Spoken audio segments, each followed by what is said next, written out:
upahnya dari Tuhan. Tapi kalau kamu cuma cari pujian, firman Tuhan berkata, Yesus bilang, sesungguhnya mereka sudah mendapat upahnya. Rugi nggak? Jadi jangan suka cari muka. Jangan demi kelihatan baik kita nolong orang. Menabur sana sini tapi istri teriak, aku tidak dinafkahi. Lagi, jangan jadi orang baik yang bodoh. Kenapa orang baik bodoh? Jangan berhutang untuk nolong orang. Kok mau nabur ngutang? Ada yang gitu. Temennya susah. Dia gak punya uang. Dia ngutang sama temen. Ini terjadi di ICI. Ngutang sama temennya untuk nolong orang.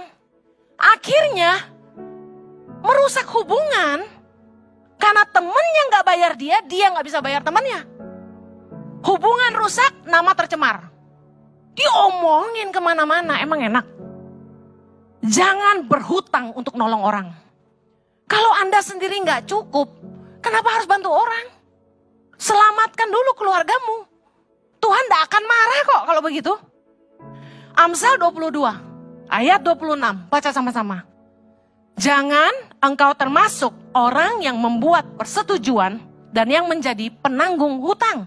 Mengapa orang akan mengambil tempat tidurmu dari bawahmu bila engkau tidak mempunyai apa-apa untuk membayar kembali? Ini kebaikan yang disertai dengan kebodohan. Masa nolong orang kita mesti ngutang? Tadi firman Tuhan mengajarkan, Tuhan yang menyediakan benih bagi para penabur. Jadi kalau kita bisa nabur, benihnya dari siapa? Dari Tuhan, gak usah ngutang. Amin. Yang kedua, kunci keseimbangan dalam keuangan. Yang tadi belajar menabur. Yang kedua, belajar mengelola. Katakan sama-sama, belajar mengelola. Nah, poin mengelola yang pertama adalah gini. Anda harus punya penghasilan pasti. Saya heran, banyak orang tuh yang suka kerjanya freelance. Padahal kita penting punya penghasilan pasti. Freelance tuh gak pasti, freelance tuh bonus. Anda mau bisnis online, kalau penghasilannya belum ada, Anda perlu kerja ikut orang. Kerja, ada gaji bulanan, pakai waktu freemu, bangun bisnis online. Sampai bisnis onlinemu berkembang, hasilnya jauh berkali lipat dibandingin gajimu, berhenti kerja. Bisa ngerti maksud saya? Tapi orang berani nekat-nekat, gak usah kerja freelance aja. Kalau nikah, gak bisa makan cinta, Bo. Anak istri perlu dinafkahi, tagihan listrik harus dibayar, hutang harus dibayar. Prinsip mengelola, kita harus punya penghasilan pasti. Kalau nggak punya, apa yang mau dikelola? Betul nggak? Saya sering mau bantu anak-anak muda. Saya bilang sini, saya bantu sambil kertas, sambil pulpen, sebutkan income-mu. Jualan apa? Tiap bulan berapa? Kerja, gaji berapa? Aduh kak, nggak pasti. Loh, gimana sih? Jadi saya sama suami tuh ngambil waktu. Bener-bener seminggu itu kita punya jadwal dating dengan leader-leader ICI. Yang kita tanya segala aspek kehidupan sampai urusan keuangan. Kita mau pastiin leader kita gak punya utang. Kita mau pastiin pernikahan leader kita baik-baik. Hidup mereka baik-baik dan mereka gak kekurangan. Apa yang kita bisa bantu, kita bantu.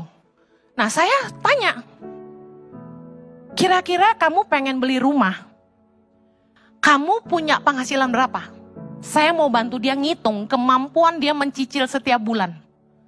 Rata-rata ada yang ditanya, gak pasti kak, gak bisa gitu. Apa yang mau dikelola? Amsal 31, ayat 10. Ini perempuan-perempuan dengar, suami-suami pasti bahagia hari ini. Baca sama-sama. Istri yang cakap, siapakah akan mendapatkannya? Ia lebih berharga daripada permata. Coba suami-suami lihat istrimu. Kamu berharga sayang, bilang. Kebanyakan perempuan hanya suka menghabiskan. Makanya perempuan yang menghasilkan itu sangat berharga. Amsal 31 ayat 13. Yuk, ia mencari bulu domba dan rami dan senang bekerja dengan tangannya. ia serupa kapal-kapal saudagar.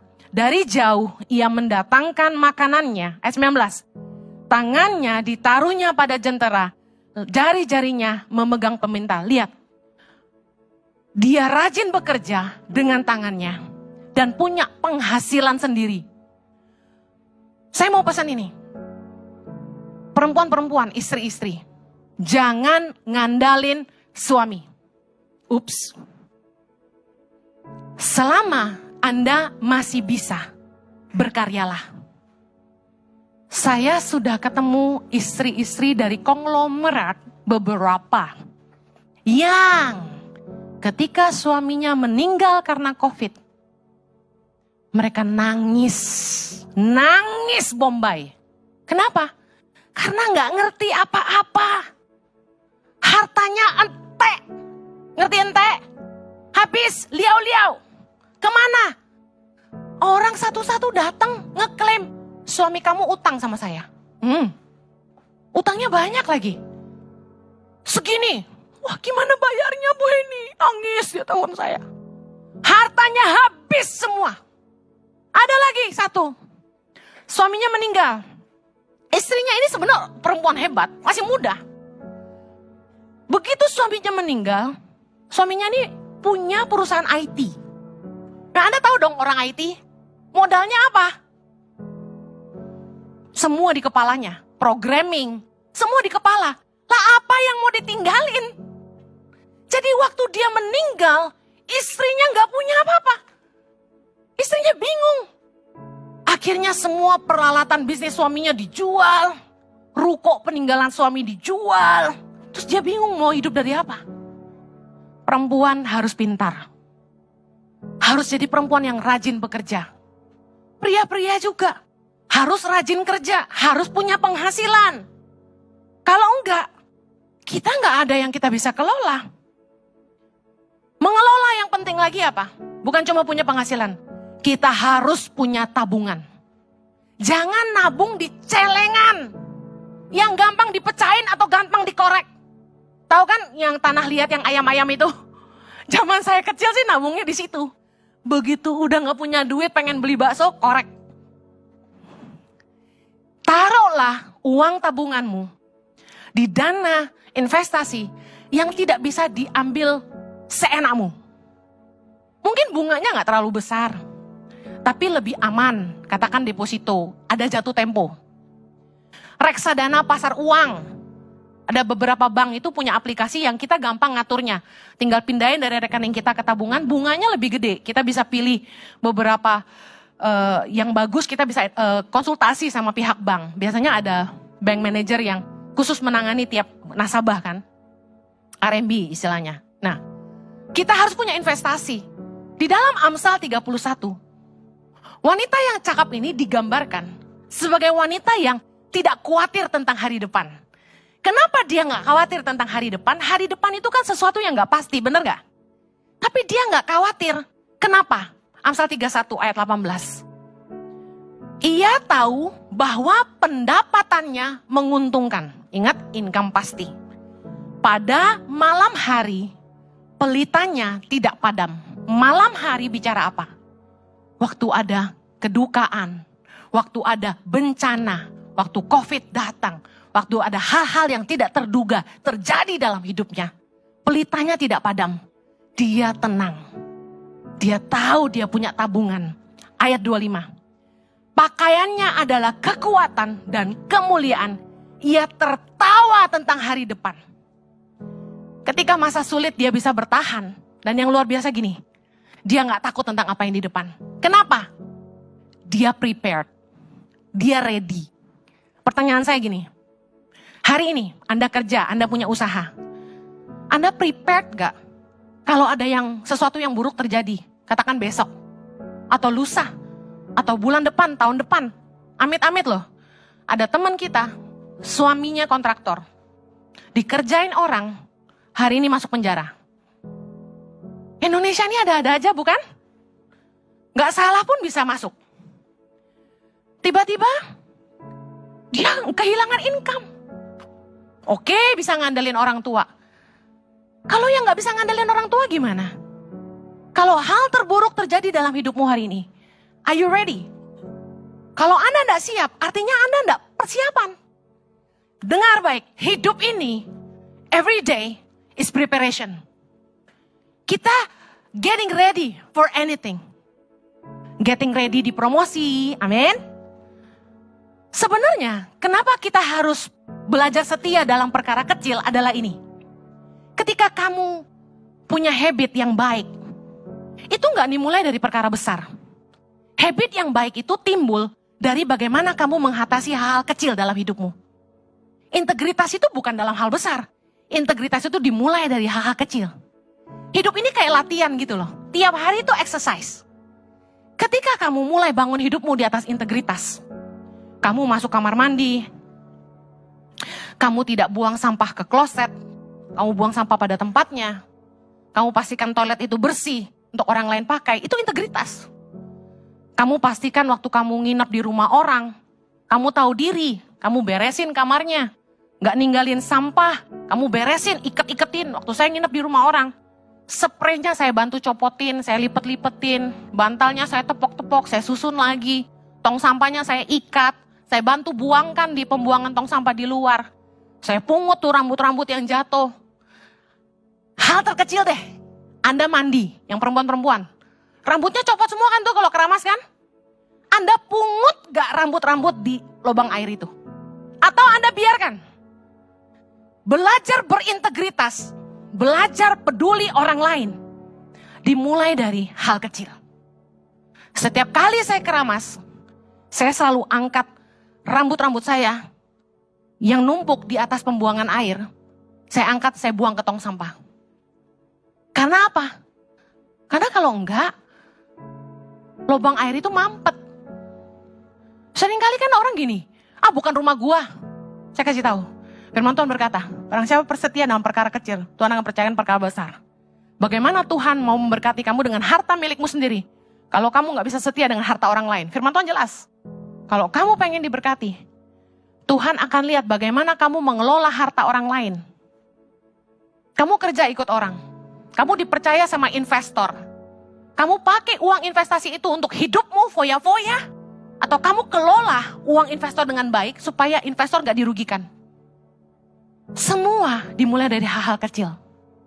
Orang yang setia perkara kecil, ketika datang kesempatan yang besar, dia yang nomor satu akan dipromosikan Tuhan. Karena dia ready. Anda pengen dipromosi, Anda harus belajar. Anda harus bersiap-siap. Jangan sampai ketika Tuhan angkat kamu omong kosong gitu loh. Kan ada orang yang cuma pintar ngomong doang kan? Kerja gak becus. Mari, always be prepared. Dalam keuangan, jangan boros. Amsal 31 ayat 11 bilang, hati suaminya percaya kepadanya, suaminya tidak akan kekurangan keuntungan. Saya mau tanya istri-istri, suamimu percaya gak sama kamu? Banyak istri-istri ngeluh, Bu Heni, saya gak tahu apa-apa soal keuangan. Suami saya yang pegang, dia cuma kasih saya uang sayur. Saya selalu bertanya gini, apakah kamu pandai mengelola? Kalau kamu pandai mengelola keuangan, suamimu pasti percaya sama kamu. Itu aja kuncinya. Kenapa suami saya tiap kali dapat uang selalu kasih ke saya? Bukan karena saya istri penindas. Karena pada dasarnya, dia cuma nitip ke saya. Cashnya doang ditransfer cengeng. Tapi begitu tagihan kartu kreditnya datang, saya yang bayar. Jadi kadang-kadang saya merenung. Saya gak pernah dikasih duit ini mah. Cuma dititipin doang. Tapi saya bersyukur. Suami saya percaya sama saya. Makanya dia titip ke saya. Amen. Amsal 31. Ini penting. Saya mau bacain. Ayat 16. Ia membeli sebuah ladang yang diingininya.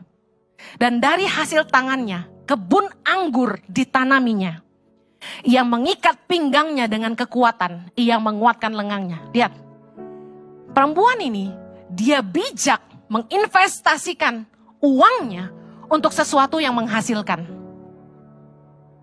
Kalau Anda mau bijak dalam mengelola, investasikan uangmu itu untuk sesuatu yang menghasilkan, bukan untuk dihabis-habiskan.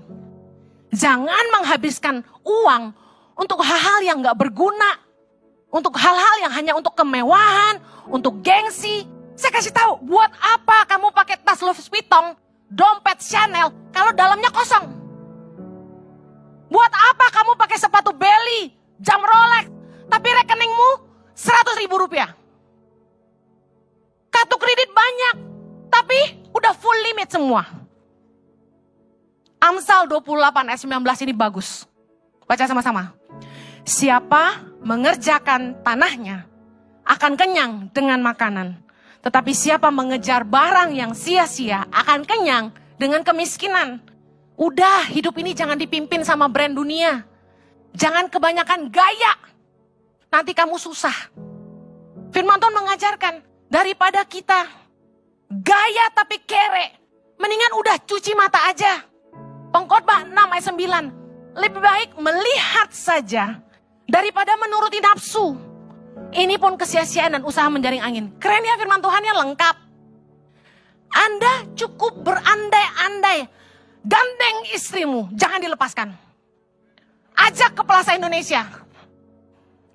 Lihat Hermes.